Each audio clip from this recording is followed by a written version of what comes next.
La Chine va envahir Taïwan et cela arrivera plus tôt que vous ne le pensez. Je donne l'ordre à toute l'armée de renforcer l'armée et de se préparer. La Chine dirige les forces autoritaires et tente d'étendre son influence à travers le monde. Et Taïwan se trouve justement en première ligne et nous sommes très déterminés à nous défendre.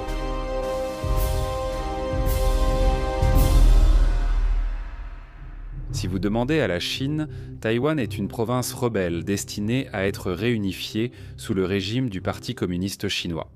Mais si vous demandiez aux États-Unis, à l'Allemagne, au Japon ou à tout autre pays qui commerce beaucoup avec la Chine, la situation devient beaucoup moins claire.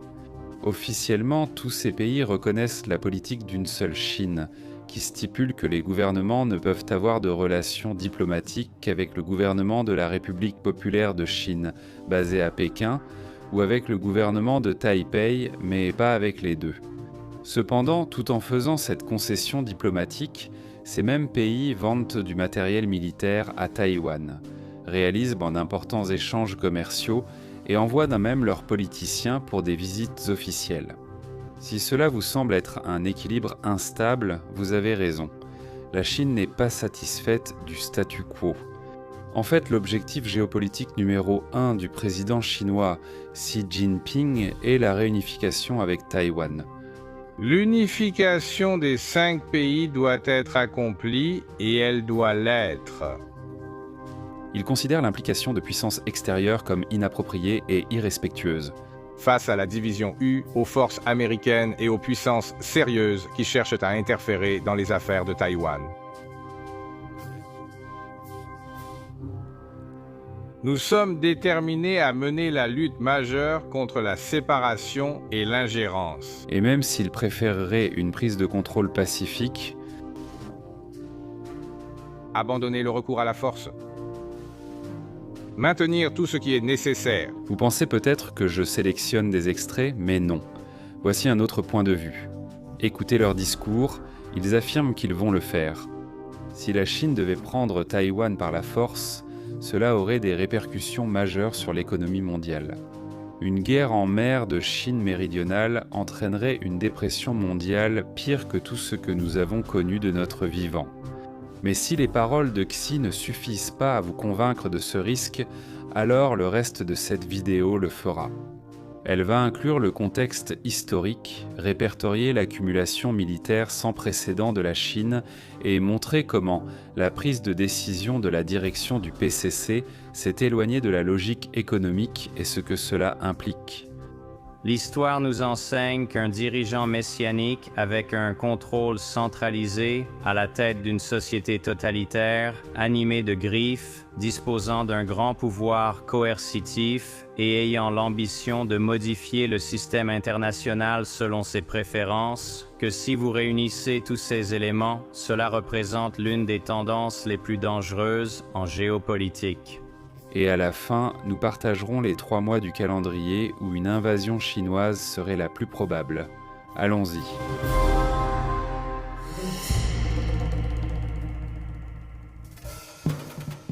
La guerre civile chinoise s'est terminée en 1949 avec Chiang Kai-shek et ses forces nationalistes se repliant à Taïwan. Il perdait en face aux forces communistes de Mao Zedong depuis quelques années et était sur le point d'une défaite totale. Taïwan a été déclarée capitale temporaire de la République de Chine et a juré de reprendre un jour le continent. Le Parti communiste chinois a établi la République populaire de Chine sur le continent et depuis lors, la RPC et la ROC ont toutes deux revendiqué être le seul gouvernement légitime de la Chine. Imaginez que pendant la guerre de sécession aux États-Unis, le Nord ait vaincu le Sud, mais que les dirigeants confédérés se soient repliés dans les Keys de Floride et elle a maintenu un gouvernement séparé là-bas. Vous pouvez comprendre pourquoi un régime autoritaire comme le PCC n'apprécierait pas cela. Aujourd'hui, Taïwan compte plus de 23 millions d'habitants et chaque année qui passe rend moins probable que le peuple taïwanais accepte une réunification pacifique. Ils ont vu ce qui se passe lorsque la Chine prend le contrôle d'une société libre. Hong Kong a été remis à la Chine par les Britanniques en 1997. Dans le cadre novateur du principe « un pays, deux systèmes », Hong Kong était censé conserver son autonomie, avec la liberté d'expression, un système judiciaire distinct et un système juridique séparé. Mais en 2020, la Chine a imposé une vaste loi sur la sécurité nationale à Hong Kong, qui a été utilisée pour réprimer la dissidence et limiter la liberté de la presse et d'expression. La Chine est également intervenue dans les élections de Hong Kong et a nommé des personnalités pro-Pékin à des postes clés du gouvernement. Les citoyens de Hong Kong ont protesté avec véhémence, mais cela n'a pas donné grand-chose. Aujourd'hui, Taïwan dispose d'une constitution qui garantit un large éventail de droits humains, y compris la liberté d'expression, de réunion, d'association et de religion. Les citoyens taïwanais ont le droit de voter et de se présenter à des élections. Sous la domination du PCC, tout cela disparaîtrait. En 2017, par exemple, un citoyen chinois a été condamné à 2 ans de prison pour avoir publié un mème sur WeChat, comparant Xi à Winnie l'ourson. De plus, la plupart des Taïwanais ne se considèrent pas comme chinois. Les sondages de l'Université nationale Changchi révèlent que 63% de la population s'identifie comme taïwanaise, 30% se considèrent comme les deux, et moins de 3% se considèrent comme chinois. Ce ratio penche encore plus en faveur d'une identité taïwanaise, surtout chez les jeunes générations. Les populations plus âgées restent attachées à leur passé chinois et sont plus ouvertes à une réunification pacifique.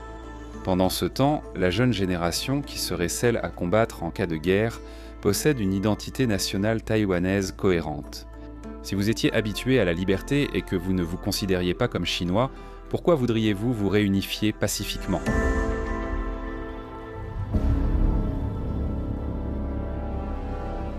Un autre point de vue très important pour comprendre la Chine est le fait qu'il s'agit d'une puissance continentale. Les puissances continentales comme la Russie, l'Inde et la Chine possèdent de vastes territoires, de grandes populations et d'importantes armées. Elles sont généralement situées à l'intérieur d'un continent, avec un accès limité à la mer. En conséquence, elles ont tendance à être expansionnistes, cherchant à accroître leur territoire afin d'étendre leur puissance économique. Mais cela peut entraîner des problèmes. N'entrez jamais en guerre terrestre en Asie. Si vous adoptez une politique étrangère continentale, vous risquez de vous engager dans toutes sortes de guerres dans lesquelles vous n'avez pas besoin de vous engager. A l'inverse, les puissances maritimes comme le Japon, le Royaume-Uni et les États-Unis développent leur puissance économique grâce au commerce sur les mers ouvertes. Et elles ont beaucoup plus de liberté pour choisir les batailles dans lesquelles elles souhaitent s'engager. Historiquement, ces 3 pays ont toujours contenu la Chine grâce à leur puissance navale. Leurs marines supérieures prennent le contrôle de la première chaîne d'îles qui entoure les côtes chinoises. À partir de là, ils peuvent étouffer ou faciliter le commerce de la Chine et sa capacité à influencer militairement la région. Tout au long du XXe siècle, la Chine était trop faible pour reconquérir Taïwan, tandis que les puissances maritimes patrouillaient la mer de Chine méridionale. Mais leurs instincts de puissance continentale, ancrés dans leur culture ancestrale, demeurent toujours. Nous devons également souligner combien d'experts du domaine voient le risque d'une escalade du conflit dans les années à venir. L'ancien secrétaire d'État américain Henry Kissinger, qui a joué un rôle clé dans l'ouverture des relations entre les États-Unis et la Chine dans les années 1970, n'est pas optimiste. Je pense qu'un certain conflit militaire est probable. Maintenant, il est assez âgé, pourrait-on dire. Qu'en est-il de quelqu'un avec un contexte plus actuel ? Le ministre de la Défense de Taïwan a déclaré que la Chine serait pleinement prête à envahir d'ici 2025. Il y a 2 ans, Phil Davidson, l'amiral à la tête du commandement Indo-Pacifique des États-Unis, a déclaré « Je crains qu'ils n'accélèrent leurs ambitions de supplanter les États-Unis, et notre rôle de leader dans l'ordre international fondé sur des règles, ce qu'ils ont longtemps affirmé vouloir faire d'ici 2050, je m'inquiète qu'ils rapprochent cet objectif. » Taïwan est clairement l'une de leurs ambitions avant cela, et je pense que la menace est manifeste au cours de cette décennie. En fait, dans les 6 prochaines années, ils voient la montée en puissance militaire et le renseignement, ils entendent donc la rhétorique et ils sont inquiets. La Chine possède la plus grande armée active du monde, avec environ 2 millions de militaires, En avril 2023, le chef actuel des opérations Indo-Pacifiques américaines, l'amiral de la marine John C. Acolino, a résumé la montée en puissance militaire chinoise comme étant la plus grande, la plus rapide et la plus complète depuis la Seconde Guerre mondiale. Dans les domaines nucléaires, stratégiques et conventionnels, il s'agit d'un effort qui se prépare depuis des décennies.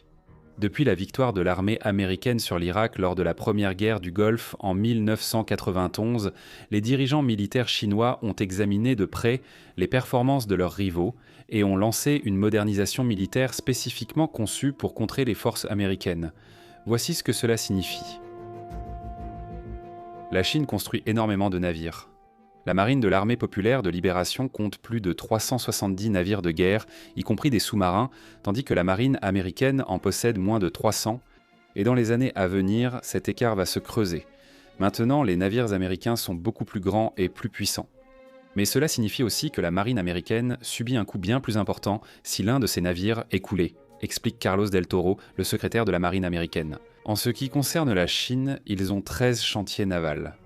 Dans certains cas, un seul de leurs chantiers a plus de capacité que tous nos chantiers réunis.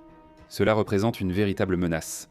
Et n'oubliez pas que certains navires américains sont stationnés près du pays ou patrouillent dans d'autres parties du monde. Tous les navires de la Chine sont près de la Chine. De plus, le commandement stratégique des États-Unis a récemment informé le Congrès que la Chine possède désormais plus de lanceurs de missiles balistiques intercontinentaux que les États-Unis. À la fin de 2020, ils en avaient 100, aujourd'hui, ils en ont 450. Une augmentation de 350% en moins de 3 ans. Pourquoi feraient-ils cela s'ils n'avaient pas l'intention de les utiliser ? Le Fujian est la province chinoise la plus proche de Taïwan. Début 2023. Le gouvernement local a annoncé sur son site web qu'il construisait 18 nouveaux abris anti-aériens. 2 jours plus tard, l'information a été effacée d'Internet. Ils ont également annoncé qu'ils allaient construire le plus grand hôpital de campagne du monde. Celle-ci a été effacée un jour après l'annonce. Nous pourrions également examiner la base d'entraînement tactique combiné de Jirehai, le plus grand centre d'entraînement militaire de Chine, situé à 400 km au nord-ouest de Pékin. Elle forme des troupes chinoises depuis plus de 60 ans. En 1996, le président américain de l'époque, Bill Clinton, a envoyé 2 groupes aéronavals traverser le détroit de Taïwan en réponse aux essais de missiles menés par la Chine au-dessus de l'île. Voir une telle démonstration de force au large de leurs côtes a fortement influencé la vaste modernisation militaire de la Chine par la suite, ce qui a inclus l'expansion de Jirehai. Récemment, des images ont émergé montrant l'infanterie de la Force Rouge prenant d'assaut un bâtiment ressemblant au palais présidentiel de Taipei, à Taïwan. De plus, la Chine a construit des maquettes en forme de porte-avions de la marine américaine et d'autres navires de guerre américains pour servir de cible d'entraînement. Mais ils préparent également leur population générale à un conflit. Vous connaissez peut-être le système de crédit social que la Chine utilise pour pénaliser et encourager différents comportements chez ses citoyens. Si vous traversez hors des passages piétons, fumez dans une zone interdite ou jouez trop longtemps aux jeux vidéo, vous risquez de ne plus pouvoir acheter de billets de train, de voir votre connexion Internet ralentie ou de perdre l'accès aux meilleurs emplois. Récemment, le Parti communiste chinois a commencé à accepter les dons de sang comme moyen d'augmenter votre score de crédit social. Oubliez tout le reste que j'ai dit jusqu'à présent, juste ce seul point de données, le Parti communiste chinois encourage les dons de sang. Pourquoi ferait-il cela ? Mais vous ne voulez pas que la première fois que vous utilisez tout votre nouvel équipement militaire soit lors d'un vrai combat. Vous devez vous entraîner et c'est exactement ce que la Chine a fait. En août 2022, ils ont mené leur première simulation d'invasion de Taïwan, l'opération Frappe de feu conjointe, en réponse à la visite de Nancy Pelosi sur l'île. C'était un exercice de 10 jours au cours duquel ils ont lancé 11 missiles balistiques pour simuler la neutralisation effective des défenses aériennes de Taïwan. Il y a également eu des attaques anti-sous-marines et des raids en mer dans le cadre de la mobilisation. Ensuite, en avril 2023, ils ont mené l'opération Épée conjointe. le lendemain du retour de la présidente taïwanaise Tsai Ing-wen après sa visite aux États-Unis. La simulation de 3 jours était un exercice hautement intégré qui portait sur le déploiement immédiat des forces et la prise rapide de domaines de contrôle, c'est-à-dire l'air, la mer et l'information.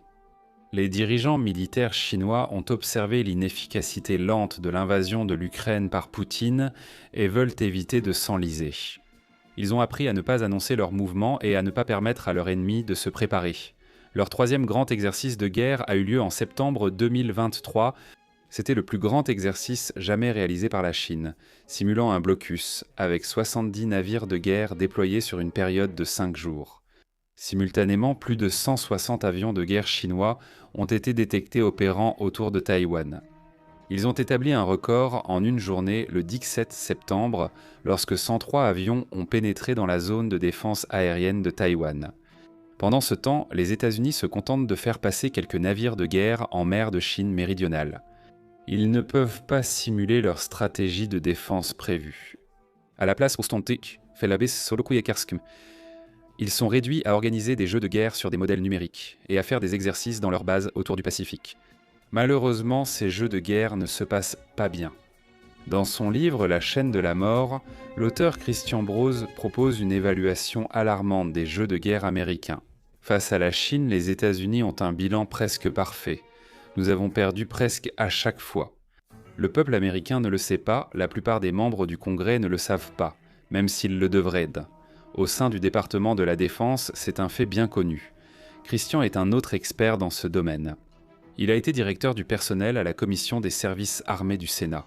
À ce poste, il a soutenu le président John McCain et les autres membres majoritaires de la Commission dans la supervision de la défense nationale. Le budget, les programmes et les politiques à travers le département de la Défense et le département de l'énergie.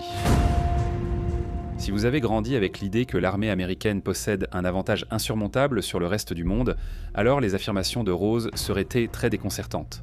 Mais c'est une autre raison pour laquelle la Chine agirait vite. Ils savent que les États-Unis sont pris au dépourvu. Les États-Unis n'ont pas la base industrielle pour produire les munitions nécessaires à un conflit majeur. Un rapport du Centre d'études stratégiques et internationales, intitulé « Des stocks vides en temps de guerre », affirme que leur simulation de guerre suggère cela. Les États-Unis épuiseraient probablement certaines munitions, comme les missiles guidés de précision à longue portée, en moins d'une semaine lors d'un conflit dans le détroit de Taïwan. Les opérations de fabrication en flux plus tendu et de production allégée, qui ont maximisé les profits des entreprises à court terme, ont également exposé l'armée américaine au risque de manquer de puissance de feu. Taïwan ne semble pas faire beaucoup mieux. Une analyse de la Rand Corporation déclare que Taïwan manque d'un sentiment d'urgence concernant la réforme de la sécurité et l'investissement en réponse aux provocations militaires de la Chine continentale. En août 2022, lorsqu'ils ont réalisé leur première simulation de guerre, Taïwan a cherché à augmenter ses dépenses de défense en 2023 à près de 14 milliards, soit une hausse de 13%. Même avec cette augmentation, la part du produit intérieur brut consacrée au budget de la défense devrait rester inférieure à 2%. Pour référence, 2% est la norme que les membres de l'OTAN sont censés consacrer à leurs dépenses de défense. Et le rapport détaille également comment Taïwan a investi son budget dans des plateformes haut de gamme comme les avions de chasse F-16 et les sous-marins. Cela aurait peu de chances de survivre à une invasion éclair de la Chine. Ce budget devrait être réaffecté à des armes asymétriques moins coûteuses, comme celles qui se sont révélées efficaces dans la défense de l'Ukraine contre la Russie. L'un des meilleurs moyens de prévenir la guerre est d'être si fort que votre adversaire n'envisagerait jamais cette possibilité.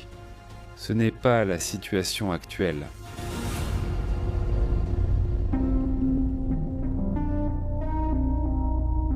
Il y a une brute à l'école, plus grande et méchante que les autres. Ils peuvent te tabasser et te prendre ton argent de déjeuner, mais ils pourraient ne pas le faire s'il y a d'autres conséquences.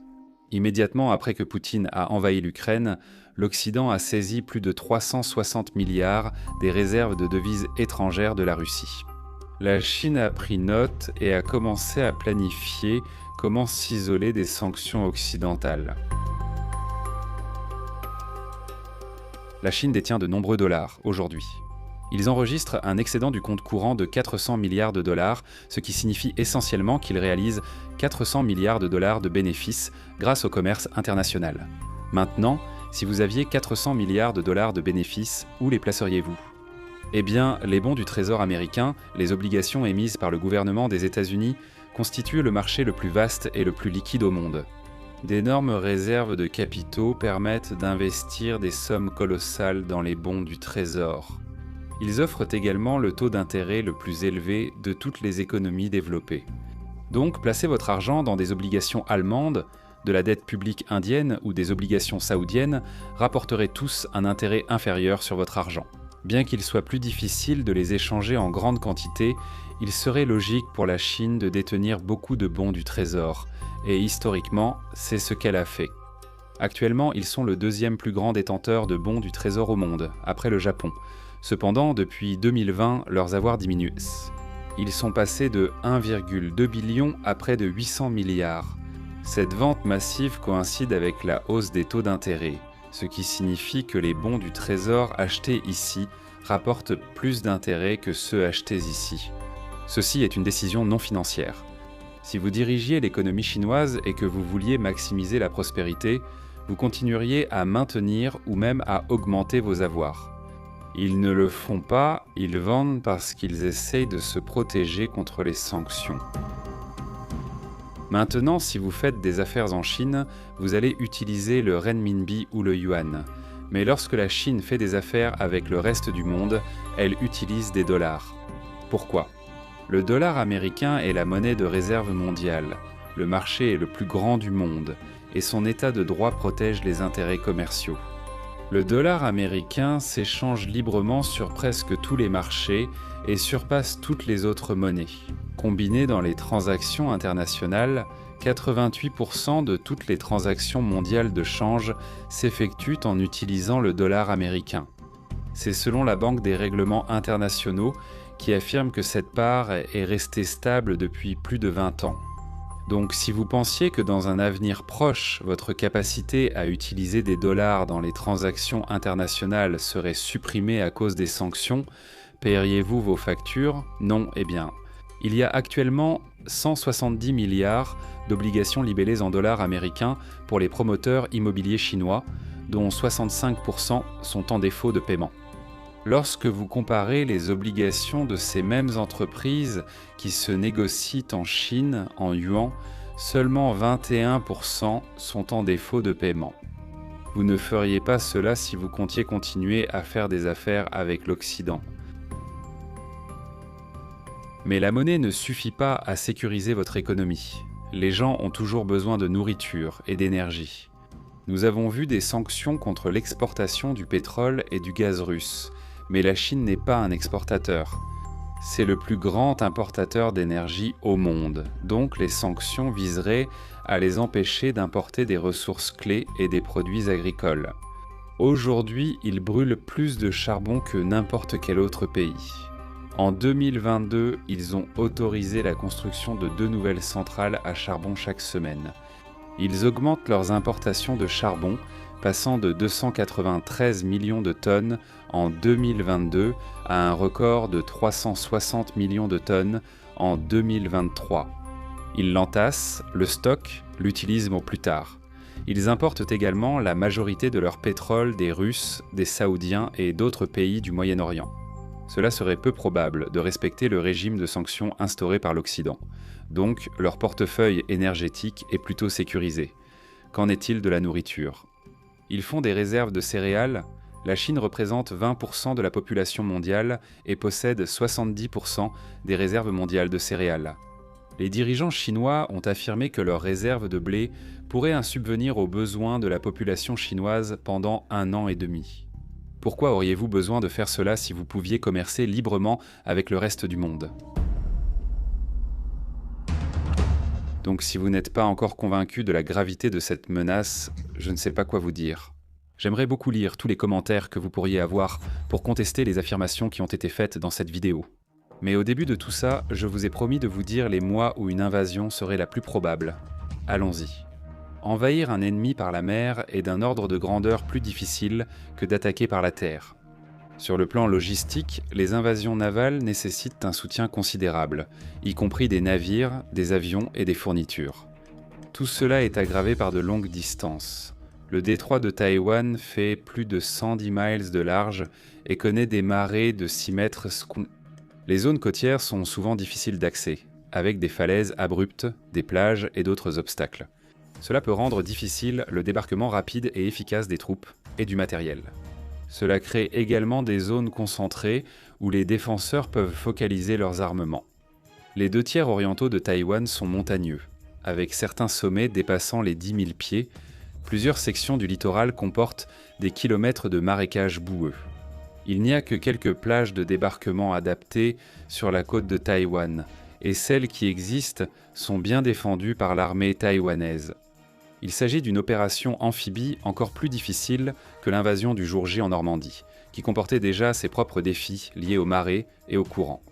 En conséquence, les experts navals estiment qu'il n'y a que 3 mois dans l'année propice à une tentative d'invasion, avril, mai et août. Je vous recommanderais de ne pas voyager à Taïwan pendant ces périodes de l'année.